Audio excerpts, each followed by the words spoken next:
우리가 흔히 하는 말들이 있습니다. 구간이 명관이다, 옛날이 좋았다, 이런 말들을 많이 하죠.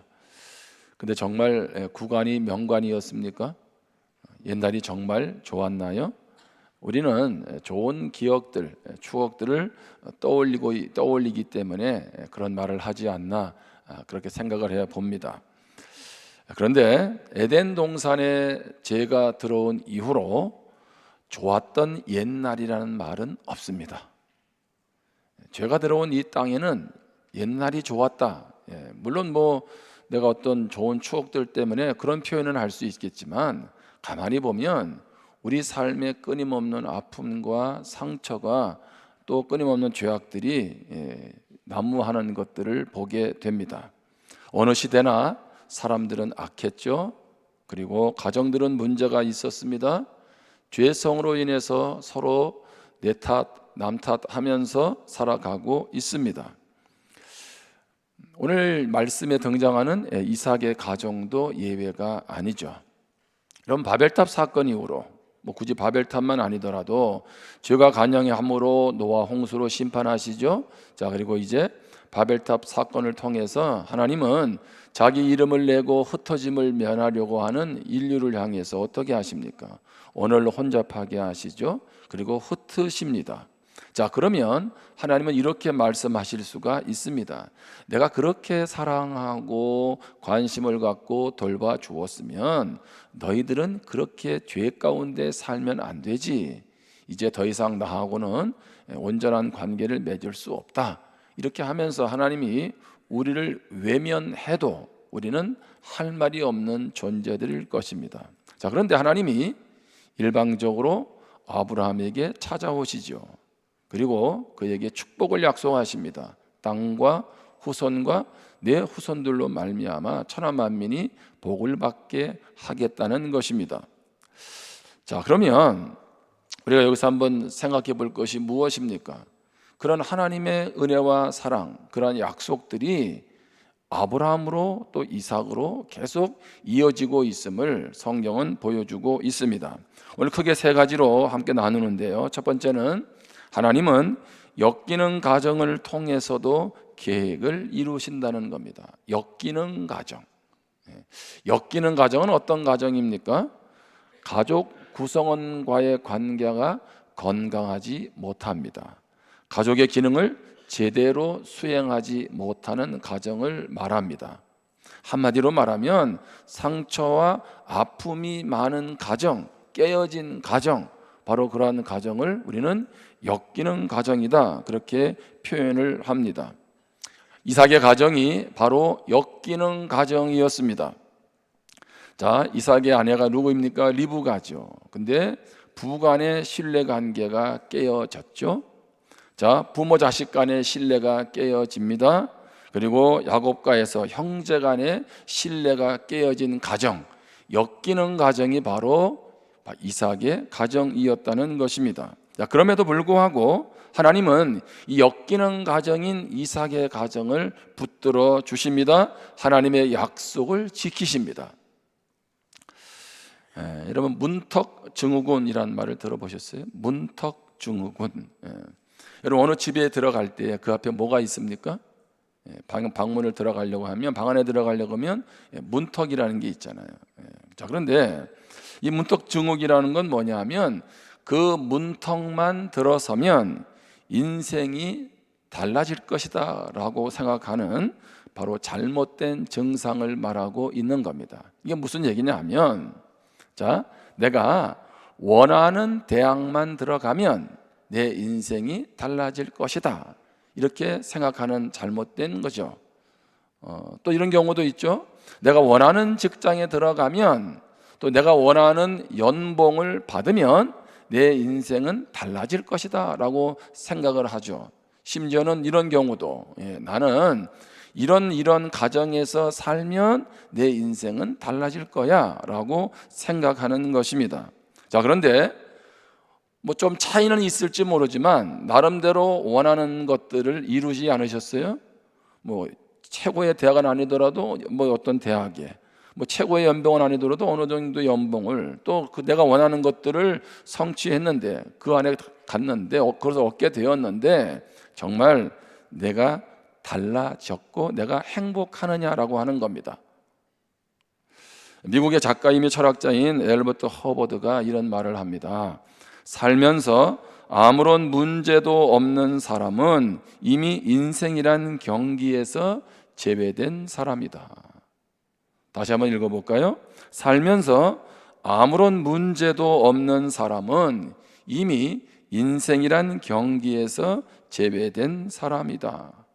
이 말은 무슨 얘기입니까? 삶은 문제의 연속이라는 말이죠. 삶에 문제가 없다고 말한다면 그 사람은 사람이 아니다. 그런 말입니다. 이삭의 가정을 통해서 하나님은 지금 우리에게 뭘 보여주고 있을까요? 여전히 부끄럽고 부족함 많은 그런 가정임에도 하나님의 계획, 약속을 이루어 가심을 보여주고 있는데, 자, 이제 때는 언제가 됩니까? 이삭이 나이가 많아졌습니다. 죽을 날도 얼마 안 남았죠. 그리고 이제 그가 사랑하는 에서에게 이제 축복을 하려고 합니다. 너가 가서 사냥을 해서 별미를 만들어 오면 내가 너에게 축복할게. 자, 그런데 이삭에게 있어서 한 가지 아쉬운 점은 뭐냐면 눈이 안 좋다는 거예요. 그러니까 내 앞에 있는 사람조차도 분간하기 어려울 만큼 지금 시력이 안 좋은 상황에 있습니다. 자, 우리가 이 말씀을 잘 이미 알고 있어요. 예전에 뭐 부흥회를 통해서도 그렇고 축복받기 위해서 뭘 만들어 와라? 별미를 만들어 와라. 뭐 이런 얘기도 많이 하잖아요.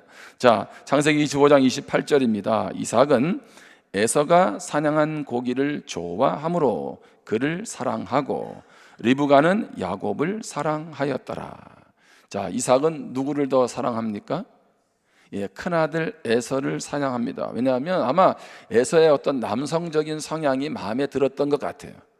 그리고 사냥해서 고기를 잡아와서 음식을 만들어주면 그게 너무 좋았던 것 같아요. 그래서 야곱은 에서를 사랑하죠. 자, 그런데 리브가는 누구를 사랑합니까? 야곱을 사랑합니다. 여러분, 그러면 아버지가 조금 큰 아들을, 엄마는 둘째 아들을 사랑할 수 있어요, 없어요? 뭐 그럴 수 있죠. 근데 뭐냐면 문제는 뭐예요? 이 이삭의 가정의 가장 역기능적 요소는 부모의 편애라는 거예요. 편애. 너무 눈에 띄게 한 자녀에게 모든 사랑을 표현하고 또 그러다 보니 한 자녀는 지금 힘들어하는 그런 모습을 보게 되죠. 여기 계신 우리 어르신들은, 특히 어머니들은 그런 경험이 많으시잖아요. 한국 사회는 유교 전통 문화 속에서 남아 선호 사상이 있지 않았습니까? 그래서 남자가, 아들이 귀하게 여겨졌잖아요. 그래서 심지어는 뭐 6, 7명 낳았는데 보면 뭐 하려고요? 아들 낳으려고. 근데 참 재미나는 거는 그렇게 해서 내가 부모의 사랑을 제대로 받지 못한 어머니들이 커서도 아들 한다는 거지. 근데 요즘은 시대가 많이 바뀌었어, 그렇죠? 우리 교회 어떤 성도님이 그러더라고. 아들이 셋인데 딸만 낳을 수 있다면 낳겠다고. 그럼 한번 기도해 볼까요? 딸만 낳을 수 있다면. 시대는 많이 바뀌었죠. 근데 어떻든 가만히 보면 지나칠 정도로 한 자녀를 싸고 도는 그런 모습이 지금 보여지고 있습니다. 자, 이삭은요, 장자의 축복을 바로 둘째인 야곱을 통해서 흘러갈 것을 이미 알고 있었어요. 근데 하나님의 뜻 계획은 안중에 두지 않고 이제 에서가 사냥해서 별미를 만들어 오면 그에게 마음껏 축복하려고 합니다. 창세기 27장 5절입니다.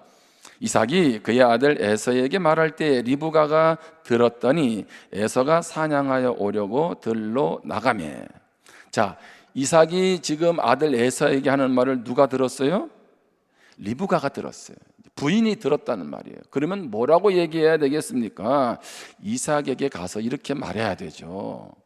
내가 이 에서와 야곱을 임신했을 때 하나님이 그렇게 말씀했지 않느냐. 큰아들은 에서지만 작은 자가 장자의 축복을 받을 것을, 하나님의 축복이 이어갈 것을, 그래서 큰 자는 작은 자를 섬길 것을 말씀하지 않았느냐. 그러니까 당신이 그렇게 말하기 전에 하나님의 뜻이 뭔지를 좀 기도해 봐야 되지 않습니까?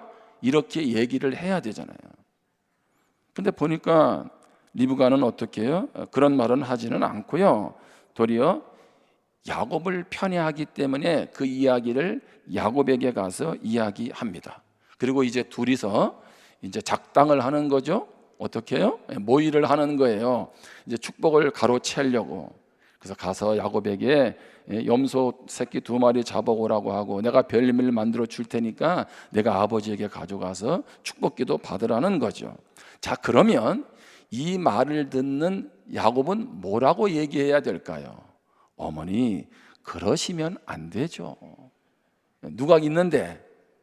형님이 있는데 내가 그렇게 속여서 아버지 앞에 가서 복 받으면, 복을 가로채면 안 되죠. 이렇게 말을 해야 되는데 그렇게 말을 안 해요. 그죠? 여러분 이미 잘 알고 있는 말씀이잖아요. 근데 리브가는 뭐라 그래요? 그러다가 아버지한테 내가 어떻게 될지 모른다고 하니까 리브가는 내가 문제가 생기면 저주를 받을 테니까 내 말만 듣고 따르라고, 그렇게 하면서 아들에게 이야기합니다. 한 주일학교에 성경 공부 시간이었습니다. 선생님이 아이들에게 물었습니다. 여러분 중에 천국 가고 싶은 사람 손 들어보세요. 그렇게 했어요. 그랬더니 아이들이 저요 하고 손을 다 들었어요. 근데 그 중에 한 사람, 영철이만 손을 안 들고 있는 거예요. 선생님이 물어봤어요. 영철아, 너는 천국 가고 싶지 않니? 그랬더니 영철이가 진지하게 대답을 했습니다. 선생님, 저는 못 가요. 엄마가 예배 마치면 바로 집으로 오라 그랬어요. 네. 여러분 지금 웃고 계시지만 제가 어느 책 지금도 제목이 제 목양실에 꽂혀 있어요. 그 제목이 뭐냐 하면 하나님보다 더 힘센 엄마.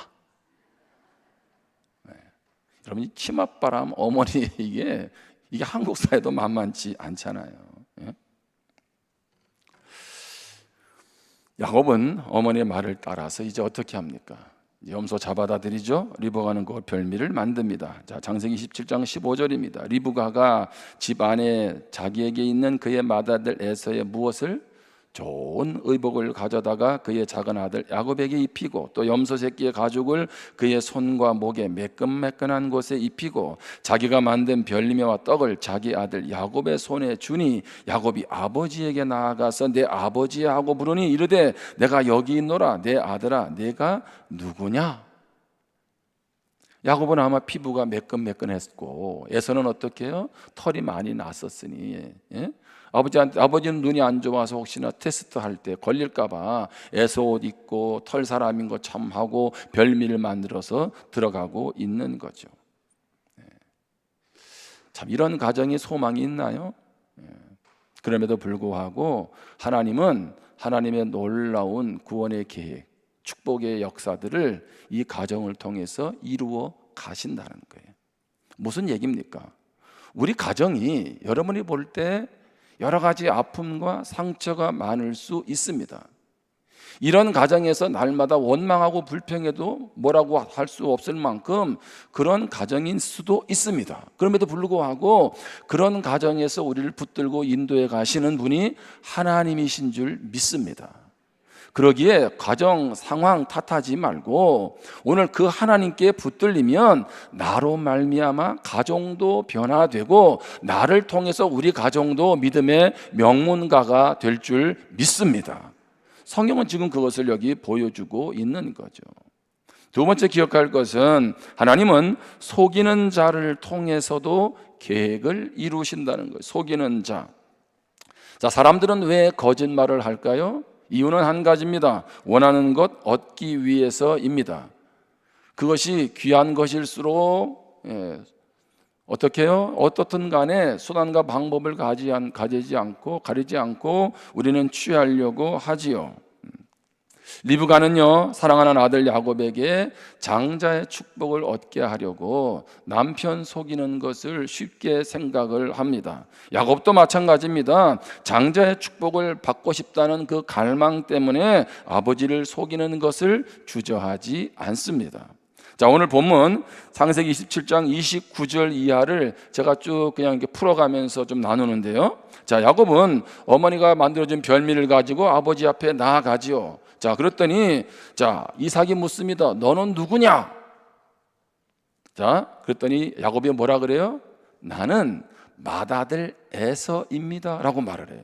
에서라고 지금 거짓말하고 있는 거죠. 근데 이삭이 가만히 생각해 보니까 지금 에서에게 지금 별미 만들어 오라는 거, 사냥해서 별미 만들어 오려면 좀 시간이 걸릴 건데 생각보다 일찍 온 거예요. 그래서 너는 어떻게 이렇게 속히 지금 짐승을 잡아서 별미를 만들어 왔어? 라고 아버지가 궁금해서 또 묻습니다. 그랬더니 이삭이 뭐라 그러냐면 하나님이 순조롭게 만나게 해 주셨습니다. 자, 이때 질문하겠습니다. 야곱의 목소리는 떨렸을까요? 안 떨렸을까요? 안 떨렸어요. 제가 볼 때. 그렇죠? 이미 어머니하고 장자의 축복을 받으려고 이미 마음을 모았습니다. 그렇죠? 그리고 만들어 들어갔잖아요. 근데 첫 번째, 두 번째 묻는데 어떻게 해요? 하나님 이름까지 대면서 하나님이 도와줬다고 이렇게 말할 때 그 야곱은요, 제가 볼 때 하나도 목소리가 떨리지를 않아요. 어쩌면 이미 벌써 야곱은 나는 누구다? 에서다 라고 하는 마음으로 지금 들어가고 있는지 모르겠어요. 여러분, 한 번 속이는 게 어렵지요. 그리고 한 번 속일 때에 죄책감도 느끼고 뭔가 하나님 앞에 이러면 안 되지라는 생각이 들지, 그것이 쌓이면 어떻게 됩니까? 그 다음부터는 어렵지 않습니다. 자, 이삭은 야곱을 가까이 오게 하지요. 그리고 아들인지 아닌지 어떻게 해요? 이제 에서인지 아닌지 만져봅니다. 그러면서 뭐라 그래요? 음성은 야곱의 음성인데 손은 에서의 손이다.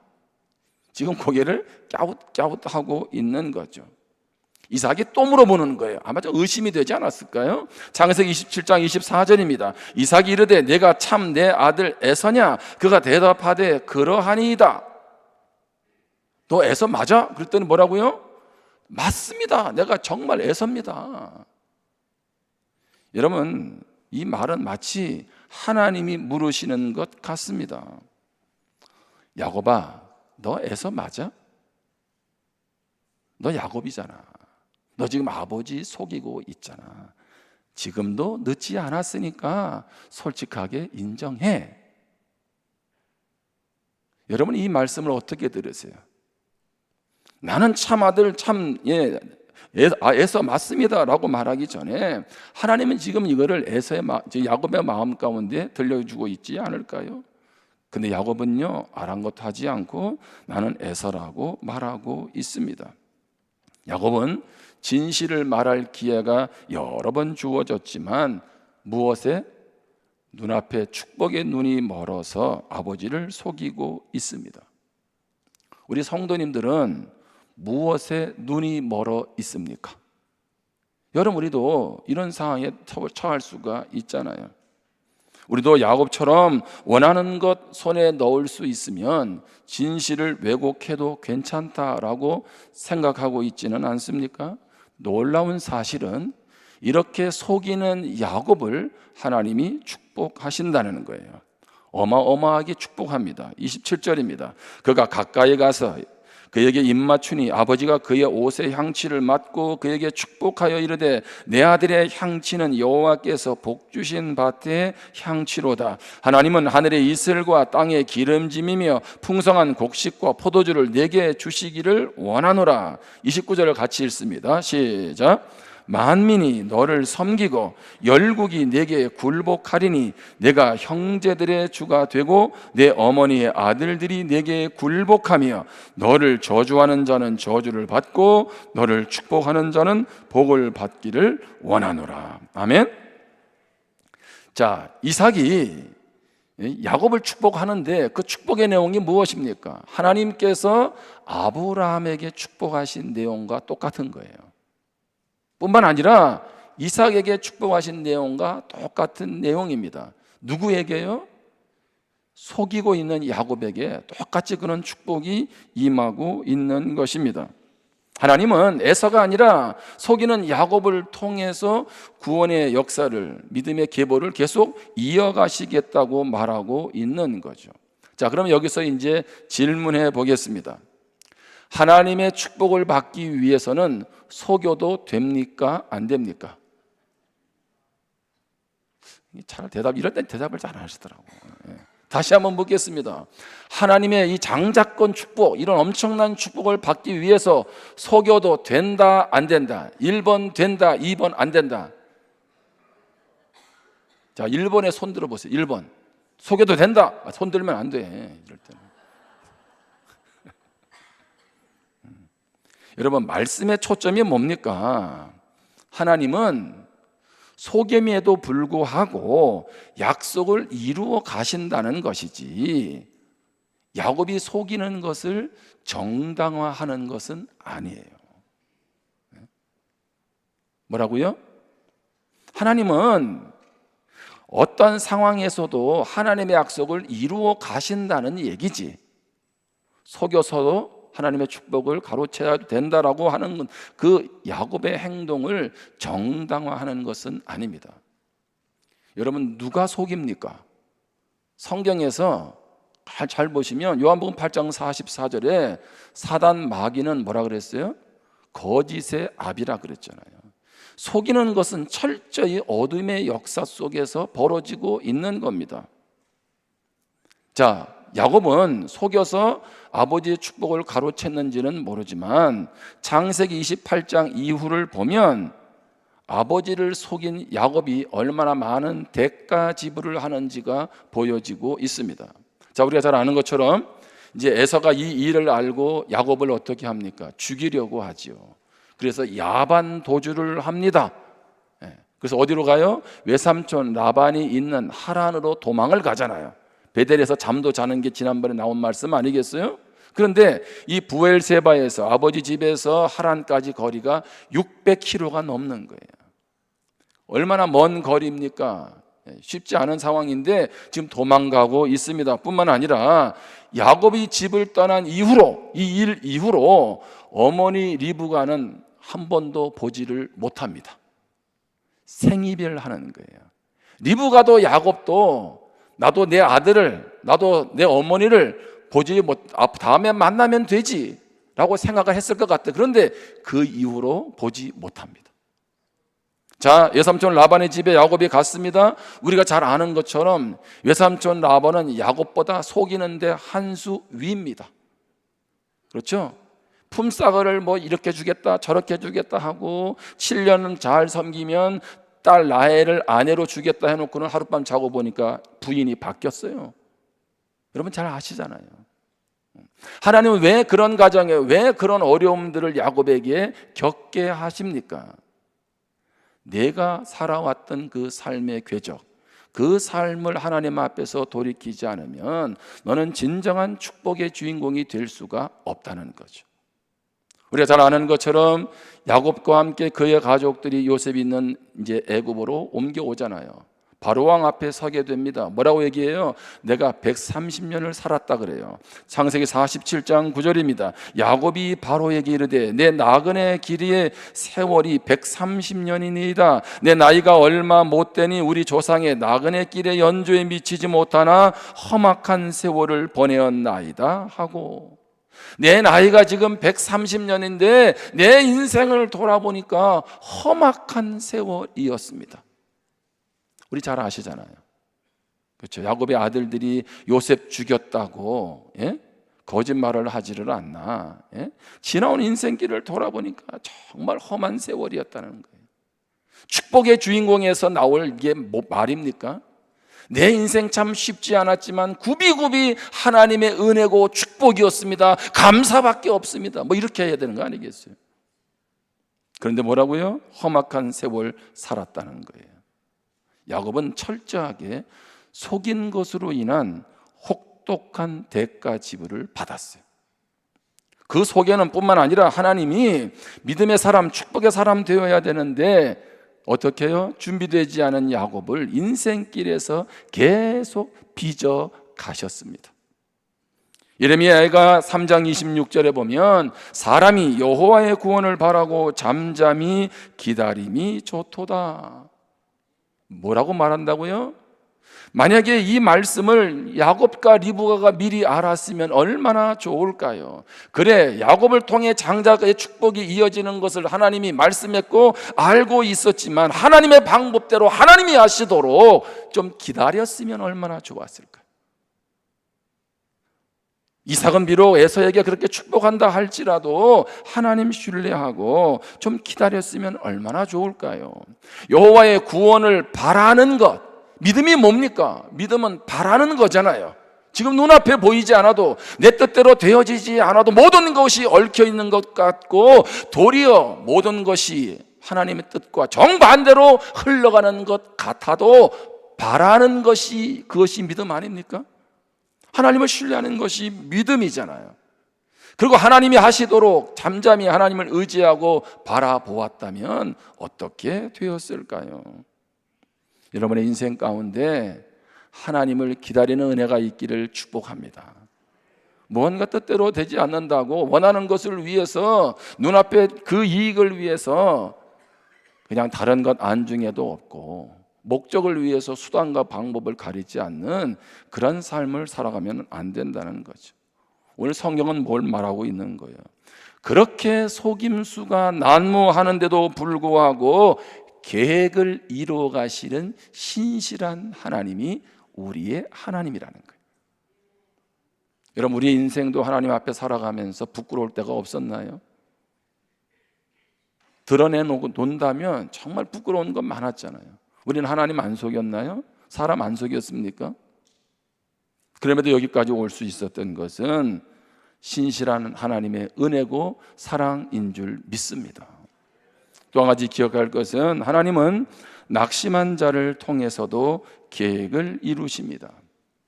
낙심한 자는 누구겠습니까? 에서죠, 에서. 에서는 사냥하고 이제 아버지가 좋아하는 별미를 만들어 왔습니다. 아버지, 이제 나에게 축복하세요라고 했는데 알고 봤더니 뭐예요? 이미 축복은 야곱이 가로채 갖고 이제는 축복을 되돌릴 수 없는 그런 상황이 됨을 알게 되었습니다. 에서는 얼마나 낙심되었을까요? 창세기 27장 34절입니다. 에서가 그의 아버지의 말을 듣고 소리내어 울며 아버지에게 이르되 내 아버지여 내게 축복하소서, 내게도 그리하소서. 여러분, 지금 에서가 우는 소리가 들리세요? 이렇게 울지 않았다고. 예? 소리를 바락바락 지르면서 야곱이 그놈이 내 축복을 가로챘다고, 어머니가 그럴 수 있냐고, 어머니도 아니라고 그러면서 뭐예요? 막 피를 토하는 것처럼 막 그렇게 소리 지르면서 울부짖었을 거예요. 아버지, 그래도 돌이키시라고, 야곱에게 했던 축복 다 삭제시키고 나에게 축복해 달라고 그렇게 되어들고 있습니다. 근데 이미 뭐예요? 주사위는 던져졌죠. 제가 여기서 그런 질문이 생겼어요. 그러면 우리 하나님은 야곱을 더 사랑하실까요? 에서를 더 사랑하실까요? 아니 야곱의 부모인 이삭과 그 리브가만 편애한다라고 하는데 가만히 말씀을 보니까 하나님도 좀 야곱을 편애하는 게 아닌가? 이런 생각이 드는 거예요. 왜냐하면 그렇게 야곱이 축복을 받으려고 별미를 딱 만들어 왔을 때 하나님이 어떻게 하셔야 돼요? 번개를 팍 치든지, 그렇죠? 그래서 별미가 팍 쏟아지고 이게 뭔가 무슨 소리가 들리든지 이렇게 해야 되는 거 아니겠어요? 근데 하나님도 지금 방치한 거 아니에요? 지금 이렇게 말할 수가 있잖아요. 하나님 좀 약간 너무하신 것 같아. 여러분 그런 생각 안 하시는가 보네요. 그런데 여기서 우리가 먼저 생각해 봐야 될 게 있어요. 에서의 평소의 모습입니다. 평소의 모습. 에서가 어느 날 들에 가서 사냥을 하고 배가 고팠잖아요. 야곱이 무엇하고 있었어요? 팥죽 쓰고 있었어요. 너무 배가 고프니까 그 팥죽 한 그릇 달라 그랬어요. 그때 야곱이 뭐라 그러냐면, 형의 장자권 나한테 주면 내가 팥죽 줄게, 먹고 싶지롱, 이렇게 하는 거예요 지금. 그랬더니 어떻게 했어요? 에서는요 그 장자의 명분을 야곱에게 넘겨요. 무엇에? 팥죽 한 그릇에. 창세기 25장 34절입니다. 야곱이 떡과 팥죽을 에서에게 주매 에서가 먹으며 마시고 일어나 갔으니 에서가 장자의 명제를 무엇하였다? 가볍게. 그러니까 팥죽 한 그릇에 이 장자의 명분을 파는 에서는 장자의 명분을 어떻게 여겼어요? 가볍게. 이 말은 뭐냐면 하찮게, 이게 뭐 그렇게 대단해 라고 지금 여겼다는 거죠. 그러니까 잘 생각해 보시면 어떤 생각이 드는 거예요. 평상시에 에서는 하나님의 영적인 축복에 관심이 있다 없다? 없는 거예요. 그냥 사냥하고 그냥 뭐 그렇게 살아가는 게 좋은 거지, 하나님 앞에 어떻게 살아가느냐, 그거 그렇게 관심이 없는 거예요. 여러분, 오늘날 많은 사람들이 에서와 같이 살아가고 있지 않습니까? 예수 믿는 게 뭐 이렇게 중요해? 뭘 정직하게 사는 게 뭐 이렇게 중요해? 주님 뜻 가운데 사는 게 뭐가 중요해? 그냥 나한테 이해관계에 따라서 적당하게 타협하고 살아가면 되지. 그렇다고 뭐 그렇게 속인다고 당장 누가 와서 벌 주는 것도 아닌데. 여러분, 오늘날 이렇게 살아가고 있지 않나요? 우리가 하나님 안에서 가지고 있는 영적인 축복들, 하나님의 자녀된 이 놀라운 은혜와 축복들을 우리는 마치 팥죽 한 그릇에 팔듯이 뭐 그렇게 믿음으로 사는 거, 하나님 앞에 서 있는 게 대단하냐고 하면서 살아가고 있지는 않느냐는 거죠. 에서는 바로 하나님 앞에서 그렇게 살아갔고 그 모습이 바로 지금까지 연결이 되는 거죠.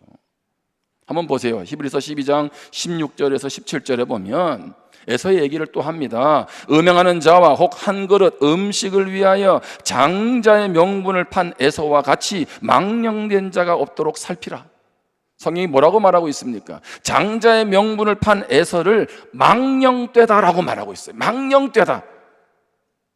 어떻게 그 하나님으로부터 주어지는 영적인 관계, 그 축복들, 믿음으로 사는 것, 하나님 안에 머무르는 것, 그것을 어떻게 팥죽 한 그릇에 팔 만큼 가볍게 여기느냐, 망령되다, 이렇게 말하고 있는 거예요.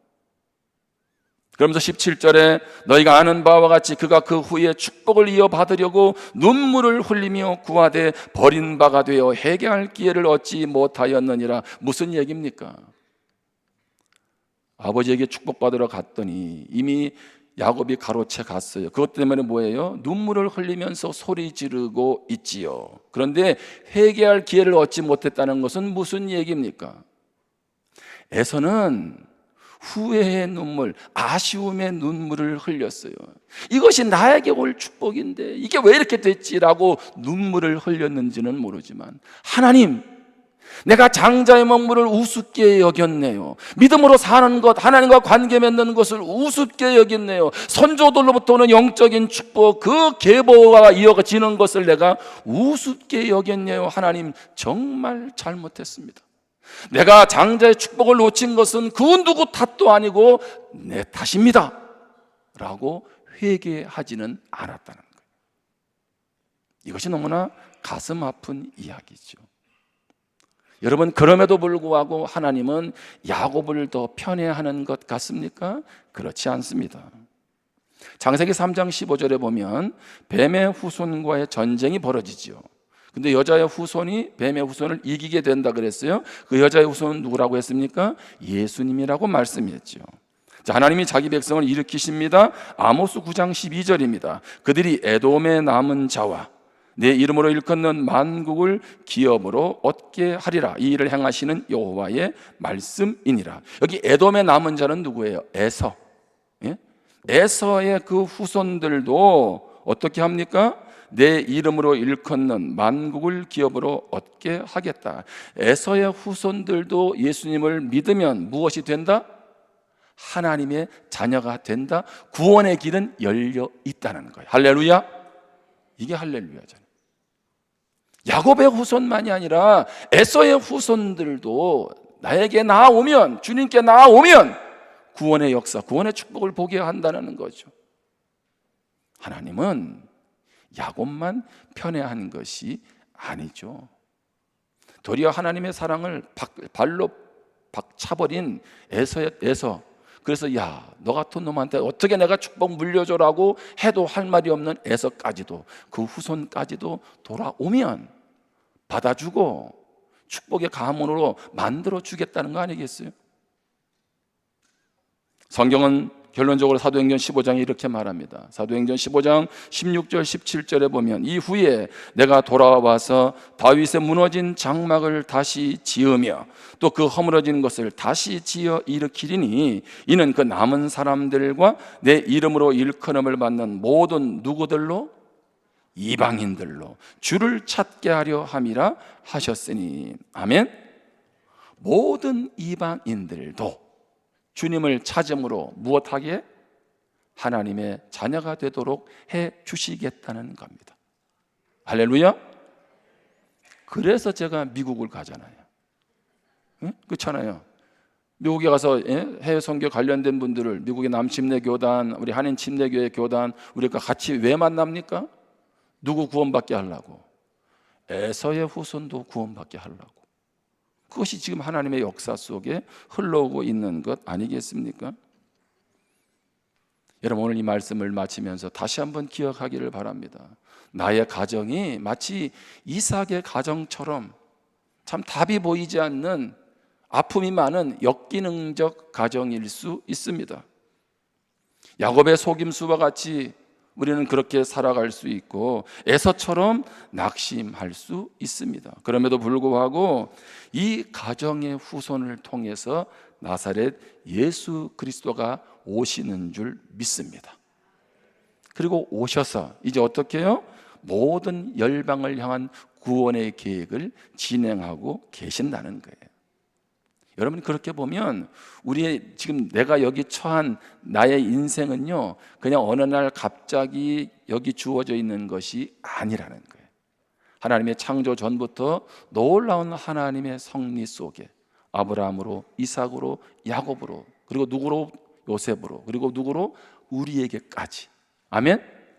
참 하나님 앞에 설 때마다 우리 부끄럽잖아요. 그럼에도 불구하고 이 신실하신 하나님, 나를 붙잡고 있는 그 하나님 앞에 다시 겸손하게 엎드릴 수 있기를 바랍니다. 그리고 그 은혜와 사랑으로 다시 일어나기를 주님의 이름으로 축복합니다. 기도하겠습니다. 오늘 주신 말씀을 우리가 붙들고 한번 기도할 수 있기를 바랍니다. 내가 여기까지 올 수 있었던 것 바로 하나님의 놀라운 사랑과 은혜였습니다. 오늘 우리 가정에 길이 보이지 않고 답답하고 안타까운 것 많고 여전히 속이고 낙심되는 나의 인생 길에도 오늘 하나님께서 사랑하셔서 이끌어 주셨습니다. 우리는 그 사랑 앞으로 다시 돌아가야 합니다.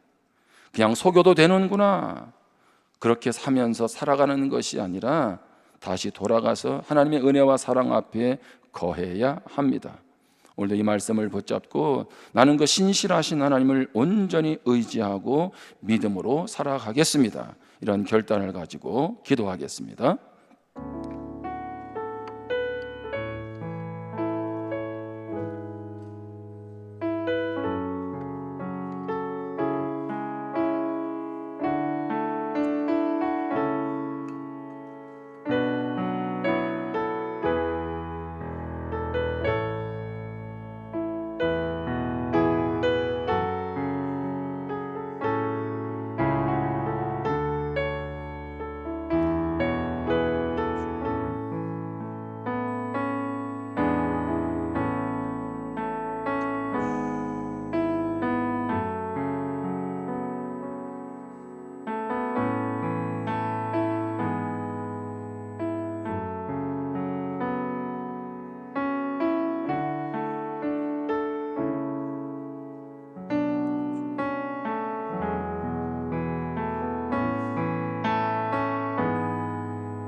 하나님 아버지, 오늘 이삭의 깨어진 가정을 보면서 참으로 안타깝습니다.